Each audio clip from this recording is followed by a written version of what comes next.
Okay, so we are back with another video. This video may make you mad. I may say something that may make you upset.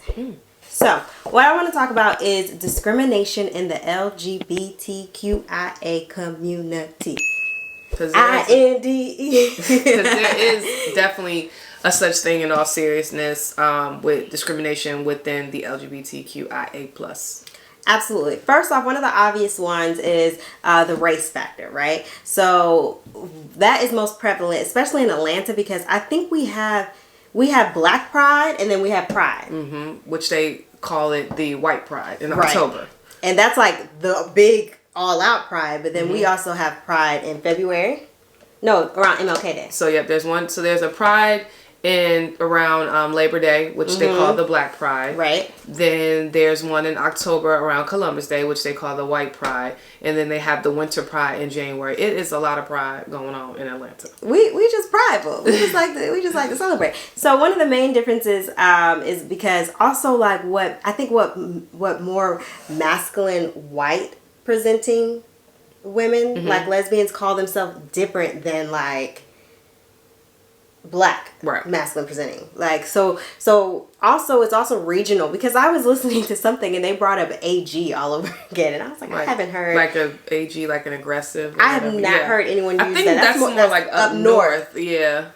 More north thing. So like a lot of times people are like, well, it's so many titles in the community. It's so many, like, how am I supposed to know who is what and what is what? I think we just have to get to a place where like we're not labeling people. Like, and people want to say, okay, well, what's your label? My name. Ask my name. So yeah, so the race thing, and I remember I am very out at work, and one person kept saying like, oh yeah, I'm sure your wife drives. It's like a car that I guess white lesbians drive. I don't want to say a Buick. No, she kept saying like, this is the kind of car that all like lesbians. And I said, no, Jeep. Usually a lot of masculine presenting women in a Jeep.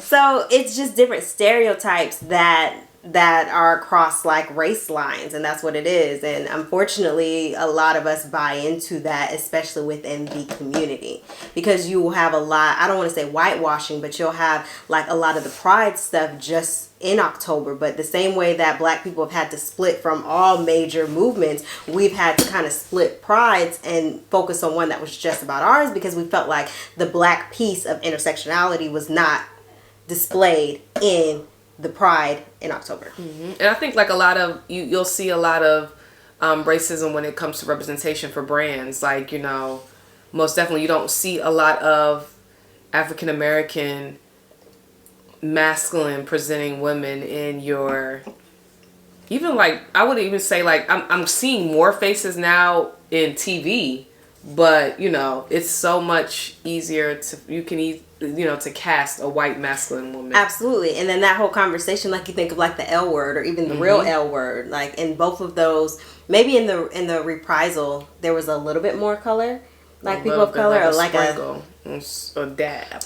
But that's not always something that we relate to, because one that's like LA, and then one that's just like a white lesbian world that we don't relate to as Black women. So the race thing is a huge thing. So the next thing that you see phobia within the community is actually within like lesbian and gay and bisexual. Oh my God. So bisexuality, biphobia, like there is so much discrimination against our bi people in our community, and I dislike it. Like, because like I understand that most people are like, well, why can't you just pick one? It's like, why do you have to pick one? Like, why can't you be with someone that makes you happy? Because ultimately it's about trust, respect, and communication. If you have that with the person you're dating, who cares if they dated you as, you know, you're a woman, and then they then go to a man, and then they trust a woman after that. Like, you know, I think that there has to just be a point where you trust, respect, and communicate with that person. And there shouldn't be like, I can't date you because you're bi. But why not? And then when you add sex into that, so when you add like, okay, so it's okay for women to be bisexual, but men can't be bisexual. Oh my God, yes. Like, everybody like frowns upon men that are bisexual. Yeah, because they just think that if you are a man and you're bisexual, you're just gay. Like, you're just like on the train to gay town. Mm-hmm. But see, the thing is, I think what people forget is that sexual orientation, it's not just about who you have sex with and who like turns you on. Like, I guess that's a part of it, but like, who do you see planning the rest of your life with? Yeah, it's like intimacy. Where's that? Intimacy, like, because people will say that I am bisexual. Like, they like to label me because I have dated men. That I mostly dated men up until like my early 20s, right? Mm-hmm. But I've spent time with a woman, in a relationship with a woman, longer than any man, and I don't see like kind of like any interaction with a man. And I know like a couple of friends, you know, that are bisexual, and they get no love. Like, they just always feel like they don't want to talk about it, or like they don't fit in the LGBT community. Like, why do we even have the B in there? Because nobody really supports the bisexual community. So I just think I challenge like all of us just to have a little bit more awareness towards people that are bi, and just be more accepting. And if you don't understand, and if you can be tactful, and if it's someone that you're close with, maybe just ask a question, maybe try to gain some understanding, you know, because, you know, we can't just judge someone because they're not doing what we're doing, or because we don't understand it. That's really ignorant. Right. Also, this topic isn't talked about enough about trans women and trans men, right? Mm-hmm. So that, I'll say that's a topic that I've researched and I've looked into, but I don't think I'm at a point where I'm comfortable to like speak on it, right? Because I don't have a close friend, or I'm not knowledgeable. I want to say I'm not the most knowledgeable, so I can't come from a place where I'm like telling you guys what to do. Exactly. No, I think that everyone should be respectful of everyone, and if you meet someone who has made a transition, understand that wasn't easy. That wasn't an easy decision, and that they deserve your respect as anyone else. So however anyone labels themselves, that's just how they're labeled, and keep it moving. So that's the only reason why we don't talk about trans men and trans women on this particular channel. It does not mean that we don't have enough support. It's just that the language is changing every single day, and it's so varied and so diverse that as a woman, as a cisgendered woman coming from a place of privilege, I don't feel like I can talk from a knowledgeable space enough. But to say just on this platform, like, we very much respect everyone and how they live their life. And honestly, like, we are working with some things to come. So if you are a trans man or a trans woman and you want to shed some light on us and, you know, come on our platform and voice your opinion, we are totally open to that. You can DM us on Instagram. And once we roll out our next platform, we will definitely, you know, love to have someone come in and shed some light, and, you know, because we need that. Absolutely. And I think it's the same way, like, when you think of like race, you don't always want like maybe a white person telling a story from a black point of view. It's the same thing. Like, as a lesbian, I'm not going to sit here and tell you all how to walk in a woman or a man's shoes that had to transition. Like, that's just not a place that of privilege that I can do that. Yes. The next thing I'm going to call out is the discrimination for stud. So within the lesbian community, when there are two, they call it stud for stud. So just thinking of an image of me being masculine presenting, dating someone that was just like me, masculine presenting. Like, that is very hard for some individuals to comprehend, because again, they get stuck on like the gender roles, like, well, who's the man? Well, who's the woman? Like, no, so we're both women. Right. In most cases, I feel that the women that are stud for stud, or masculine for masculine, you know, however you want to put it, you know, at the end of the day, they are both women, and they're just dressing how they're comfortable. Yeah, they're literally presenting themselves how they want to present. Right, because at the end of the day, let's just speak about it. When all these clothes off, there is titties and a vagina. And they do the same thing that you could do with a feminine woman and masculine presenting. There is no difference the energy in the room maybe. I've never had an encounter with a masculine presenting person, but you know, the energy, I'm sure it's different because it's probably different with anybody. Just with somebody bisexual, somebody a lesbian, you know, sexual energy is just sexual energy.